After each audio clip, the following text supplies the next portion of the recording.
जय हिंद दोस्तों, नमस्कार सभी भाइयों को। साथियों, बार बार फोन करके घर आके रिकवरी एजेंट परेशान कर रहे हैं, तो ये वीडियो आप ही लोगों के लिए है। दरअसल मेरे बहुत सारे सब्सक्राइबर मुझे मैसेज करते हैं और मुझे बताते हैं कि सर, रिकवरी वालों ने एक्चुअली में बहुत ज़्यादा परेशान करके रखा हुआ है। बार बार कॉल्स करते हैं, रिश्तेदारों को कॉल कर रहे हैं, मुझे कॉल करते हैं। अगर मैं कॉल नहीं उठाता तो मेरे कॉन्टैक्ट लिस्ट में फ़ोन करने लगते हैं। अभी पहले शुरुआत में कॉल्स आ रहे थे, अब विजिट बहुत ज़्यादा बढ़ गई है। घर पे आके मैं तो बाहर रहता हूँ तो मैं तो उन्हें संभाल नहीं पाता, तो मेरे घर वाले होते हैं उनसे बदतमीजी करते हैं, या फिर अगर मैं होता तो मुझसे बदतमीजी करते हैं। इसका आखिरकार सल्यूशन क्या है, तो आज इसी के बारे में बात करेंगे। इसी को, अपनी कॉल्स को 100% किस तरीके से रोकना है, अपनी विजिट्स को 100% किस तरीके से रोकना है, और अगर कोई भी रिकवरी वाला आपके दोस्त, यार, फैमिली, बॉस वगैरह किसी को भी फोन करके परेशान कर रहा है तो उसको भी किस तरीके से रोकना है, आज इसी के बारे में बात करेंगे। ठीक है, तो दोस्तों वीडियो शुरू करने से पहले मैं आप सबका हर्ष कुमार, आपके अपने चैनल लोन डिस्ट्रॉयर में आपका स्वागत करता हूं। वीडियो में आगे बढ़ने से पहले मैं आप सभी पे कहना चाहूंगा कि चैनल को सब्सक्राइब करते हुए जाइए, क्योंकि मैं आप लोगों के लिए ऐसे ही वीडियोस लाता रहता हूं, ऐसी टेक्निक्स लाता रहता हूं। अगर और कोई दिक्कत परेशानी है, जैसे कोई लीगल नोटिस आया है, कॉल फॉरवर्डिंग की सेवा लेना चाहते हो, कोई और हमसे बात करना चाहते हो, हमसे जुड़ना चाहते हो हमारे ग्रुप में, तो ऊपर नंबर आ रहा है, आप हमें व्हाट्सएप पर मैसेज कर सकते हैं। ठीक है, चलिए वीडियो में आगे बढ़ते हैं। तो सबसे पहला तो आप लोगों का सवाल ये रहता है कि क्या ये जो कॉल्स आती हैं और ये जो विजिट हमारे घर पे ये लोग करने आते हैं, कुछ भी मुंह उठा के आ जाते हैं कभी भी, तो क्या ये लीगली वैलिड है? तो मैं ये कहना चाहूंगा, देखो ये लीगली तो वैलिड है। ठीक है, आरबीआई ने इस चीज की परमिशन दे रखी है कि वो लोग आपको कॉल्स और आपके घर पे विजिट कर सकते हैं। ठीक है, लेकिन आरबीआई ने इस पे कुछ पाबंदी लगा रखी है। आरबीआई ने इसको एकदम स्ट्रिक्ट कर रखा है, मतलब इतना स्ट्रिक्ट कर रखा है कि आप लोग सोचो कि कोई भी रिकवरी वाला आपको कभी संडे को या फिर किसी भी फेस्टिवल वाला दिन फोन नहीं कर सकता। ये बाकायदा रूल्स के अंदर लिखा हुआ है कि कोई भी हॉलीडे, चाहे नेशनल हॉलीडे हो या फिर चाहे वीकली हॉलीडे हो, सैटरडे इसके अंदर काउंट नहीं होगा, संडे काउंट होता है खाली। ठीक है, कोई वीकली हॉलीडे हो तो उसके अंदर आपको ये लोग फोन नहीं कर सकते, ना ही आपके घर पे विजिट कर सकते हैं। लेकिन वही कहते हैं कि ये जो रिकवरी एजेंट है 10वीं फेल है, 54 छाप है, तो इनके साथ होता क्या है, इन्होंने कोई रूल तो पढ़ा नहीं है, ना डीआरए का लाइसेंस लिया है, ना डीआरए की ट्रेनिंग ली है। डीआरए की जो ट्रेनिंग होती है, जो कि बाकायदा कंपनी के द्वारा करवाई जाती है, समझाया जाता है कि किस तरीके से कस्टमर से बात करना है, वो कुल मिला के 100 घंटे की ट्रेनिंग होती है। 100 घंटे की ट्रेनिंग आप जोड़ लो, एक दिन में 24 घंटे होते हैं, तो फिर आप अप्रोक्स लगा लो, मतलब वही है, 6 दिन हो गए लमसम। ठीक है, 5.5 डे मान के चल लो। बट इन्होंने कुल मिला के 1 घंटे की भी नहीं कर रखी होती ट्रेनिंग, समझ रहे हो। ये लोग सोचते हैं कि जो कस्टमर है उन्होंने इनके बाप से ही लोन ले रखा है, तो जाके सीधे कस्टमर को 4 बातें बोलेंगे, वो पैसा दे देगा और बस हम आ जाएंगे, है ना।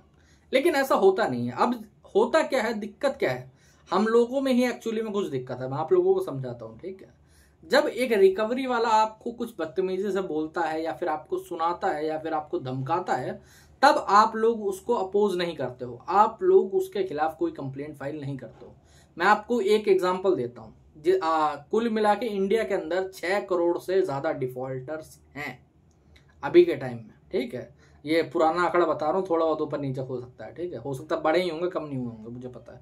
ओके, तो 6 करोड़ से ज्यादा डिफॉल्टर हैं। कंप्लेंट्स कितनी होती होंगी, मतलब आरबीआई में कंप्लेंट्स कितनी बढ़ती होंगी? इसकी 1% कंप्लेंट भी नहीं बढ़ती है। आप लोग सोच लो, 6 करोड़ का 10% 60 लाख हो गया, 1% 6 लाख हो गया, और मैं कह रहा हूं 0.1% कंप्लेंट्स भी कोई अपनी तरफ से नहीं डालता। क्यों नहीं डालता? क्योंकि लोगों ने ये अपने मन में सोच रखा है कि यार मैंने इनसे लोन लिया है। अब कोई भी एक नॉर्मल मिडिल क्लास आदमी है जो वो लोन लेता है, तो वो हमेशा चाहेगा कि मैं लोन चुकाऊं, क्योंकि देखो लोन ना चुकाने पे सिविल तो खराब होता ही होता है, और उसके बाद फिर ये भी रहता है कि 10 चीजें झेलनी पड़ती है, लीगल को भी सामना करो, रिकवरी और बाकी सारी चीजें। तो अगर किसी के पास तो पैसे हैं, जो मिडिल क्लास है, जो फ्रॉड नहीं शुरुआत से सोच के नहीं बैठा है, तो 99% बंदे तो यही सोचते हैं कि मैं इनका पैसा पूरा चुकाऊं, समझ रहे हो, किसी तरीके से। कुछ लोगों को कुछ दिन का टाइम चाहिए होता है, वो भी ये लोग बैंक वाले कई बार नहीं देते हैं, ये दिक्कत है। तो अब इनको किस तरीके से अपोज करना चाहिए प्रॉपरली, किस तरीके से आप अपनी कॉल्स को एकदम जीरो कर दो और विजिट को एकदम खत्म कर दो। विजिट तो मैं कह रहा हूं कि कॉल तो एक आधी कभी आ भी जाएगी महीने 2 महीने में, लेकिन विजिट बिल्कुल जीरो हो जाएगी, बिल्कुल खत्म।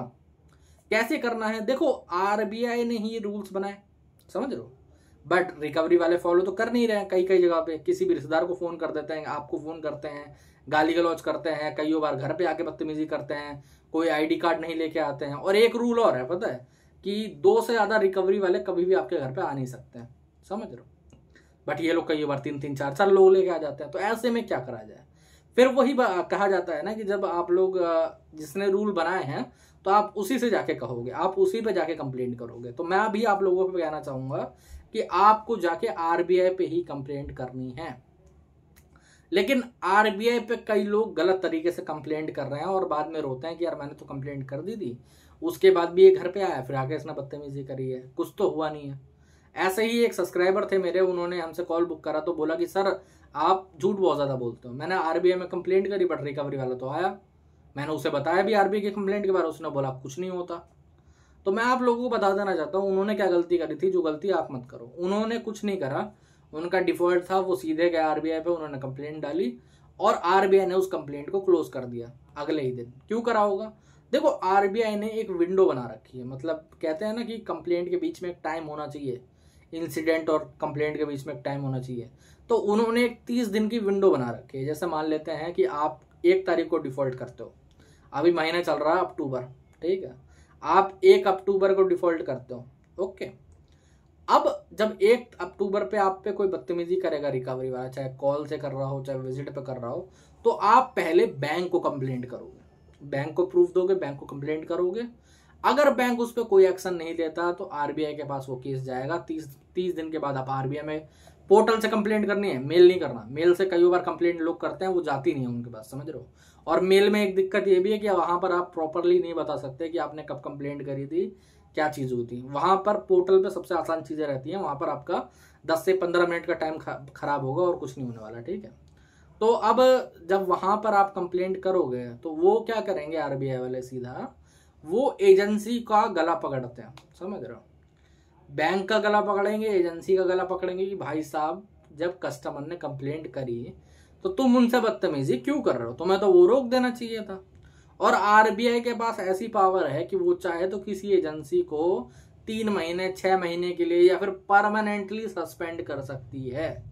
आप लोग बात नहीं मानोगे, यहाँ दिल्ली पे मैं बहुत सारे एजेंसी ओनर्स को जानता था, उनके साथ क्या हुआ, एक महीने में अगर 3 से ज्यादा कंप्लेंट पड़ जाती है या फिर 3 कंप्लेंट भी पड़ जाती हैं, ठीक है, आरबीआई से, मतलब एक एजेंसी, जैसे मान लेते हैं एबीसीडी बैंक है, उसके 3 कस्टमर है, तीनों कस्टमर का केस एक एजेंसी पे क्या हुआ, उन तीनों कस्टमर ने आरबीआई में कंप्लेंट मार दी उस एजेंसी का, मतलब बैंक के अगेंस्ट में।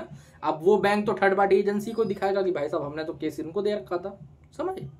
तो वहां पर सीधे एजेंसी पे ताला लगेगा, 3 महीने के लिए लगे, 6 महीने के लिए लगे, और कई रेयर केसेस में परमानेंटली भी लग जाता है। अब आप एक सोच के देखो, एक एजेंसी ओनर है जिसने कम से कम 20-25 लोगों को बैठा रखा है, नौकरी दे रखी है, रिकवरी वाले हैं, अगर उसकी एजेंसी सीधा बंदी हो जाएगी 3 महीने 6 महीने के लिए, तो वो क्या घंटा कुछ कर पाएगा, उसका तो मतलब पूरा एक तरीके से बिजनेस ही डूब गया, है ना। दिल्ली जैसी जगह पे या मुंबई जैसी जगह पे रेंट ही इतना ज्यादा होता है कि वो भर ही नहीं पाएगा, वो तो सर्वाइव ही नहीं कर पाएगा, उसका तो गया काम।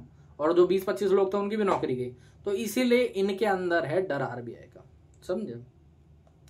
जैसे ही आप आरबीआई में कंप्लेंट करते हो, अपनी कंप्लेंट प्रॉपरली तरीके से रजिस्टर करते हो, और कई लोग बोलते हैं कि प्रूफ सर कैसे करें, प्रूफ मेरे भाई रिकॉर्डिंग बना लो, कॉल आ रहे है, बदतमीजी कर रहा है, तू तड़ाक भी कर रहा है तो उसकी रिकॉर्डिंग बनवा लो, गालियां कर दी है तो उसकी रिकॉर्डिंग करवा लो, समझ रहे हो। सबसे बढ़िया तरीका, अगर आपके रिलेटिव को भी फोन करा जा रहा है ना, तो मैं आप लोगों को एक चीज बता देना चाहता हूँ। सबसे पहले तो आप लोगों को अगर रिलेटिव को फोन जा रहा है तो मेरे चैनल के ज्वाइन लिस्ट पे आप जाओगे तो वहां पर 2 वीडियोस पड़े हुए हैं कॉन्टैक्ट लिस्ट अपडेट करने के ऊपर। आप वहां जाके कॉन्टैक्ट लिस्ट अपडेट कर लो, आपके कॉल्स नहीं जाएंगे किसी भी रिलेटिव को, वो कॉन्टैक्ट लिस्ट ही पूरी चेंज हो जाएगी, समझ रहे हो। अगर एक आधा उसके बाद भी रह जाता है रेफरेंस वाला नंबर, ठीक है, तो फिर आरबीआई से आप उस नंबर को हटवा सकते हो, सिंपली बात है। आरबीआई का रूल, कोई आरबीआई का जो ऑर्डर होता है उसको कोई भी बैंक मना नहीं कर सकता। और आरबीआई के पास एक पावर और है, जैसा मान लेते हैं कि आपके साथ जो बदतमीजी हुई थी, जो प्रॉब्लम हुई थी, उसमें अगर वो रियल निकल जाता है, आपके पास एक आधा प्रूफ भी है, रिकॉर्डिंग है, कुछ वीडियो है, कुछ भी है, मैसेजेस के स्क्रीनशॉट भी हैं, तो मेरे भाई वो लोग आपको कंपनसेशन भी प्रोवाइड करवाएंगे, समझ रहे हो। कंपनसेशन कितनी मिलती है, 10 से लेके 35,000 से बीच में मैंने सबसे हाईएस्ट जो देखा है वो 35 ही देखा है, मेरे 3-4 क्लाइंटों को मिला ऐसा, ठीक है। और ये ही चीज़ रहती है। अब ये आप लोग बोलोगे कि कैश मिल जाता है सर, कैश नहीं मिलेगा। जैसे मान लो तुम्हारा लोन है 1 लाख रुपए का, तुम्हें 30,000 रुपये की कंपनसेशन मिल गई, तो वो लोन में से कट जाएगा पैसा, वो 70,000 रह जाएगा आउटस्टैंडिंग, ठीक है। तो ये चीज़ें रहती है, आपको इस तरीके से करना है। देखो कॉन्सेप्ट एक बार क्लियर होगा ना कि आपको करना क्या, आपका रोड मैप क्या है, आपको किस तरीके से प्रॉपरली कंप्लेंट करके रोकना है। देखो बैंक, कई लोग ये भी करते हैं कि जैसे उनके यहाँ पर जब बहुत ज़्यादा विजिट होने लगती है ना, मतलब डेली आके कोई बैठ रहा है 1-1 घंटा, उसके बाद वो हेल्प ढूंढते हैं, उसके बाद वो कंप्लेंट करने जाते हैं। ऐसे में कोई फ़ायदा नहीं है। अगर आपका डिफ़ॉल्ट होने वाला है तो मैं आपको एक गोल्डन रूल बता रहा हूँ, पहले महीने में बहुत कम लोगों की विजिट होती है, 5% लोगों की भी विजिट पहले महीने में नहीं होती है। लेकिन हाँ, आप पे कॉल पे बदतमीजी ज़रूर करी जाएगी कि तू तड़क करी जाए या फिर कुछ और बोला जाए, तो आप कुछ मत करना, आप उस बेसिस पे ही कंप्लेंट कर देना बैंक में मेल के द्वारा, और चाहे तो और ट्वीट वगैरह करके, ठीक है।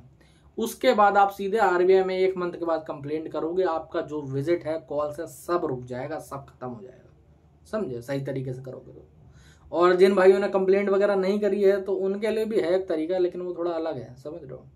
उसमें आप लोगों मतलब वहाँ ये यहाँ कह नहीं सकता वो, समझ रहे हो।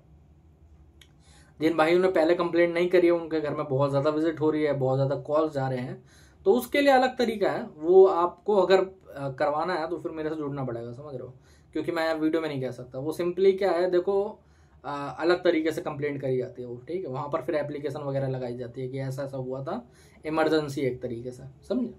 तो मैं आप लोगों को यही कहना चाहूँगा कि मेरे भाई, अगर आपको किसी भी रिकवरी के डर से, प्रॉब्लम से निकलना है, उनके जो कहते हैं ना भय में बैठे रहते हो आप, रात भर नींद नहीं आती है, उससे दूर करना है ना, तो ये जो मैंने आपको टेक्निक बताई है इसको फॉलो करिए। इसके अलावा तीसरी कोई टेक्निक है ही नहीं, समझ लो।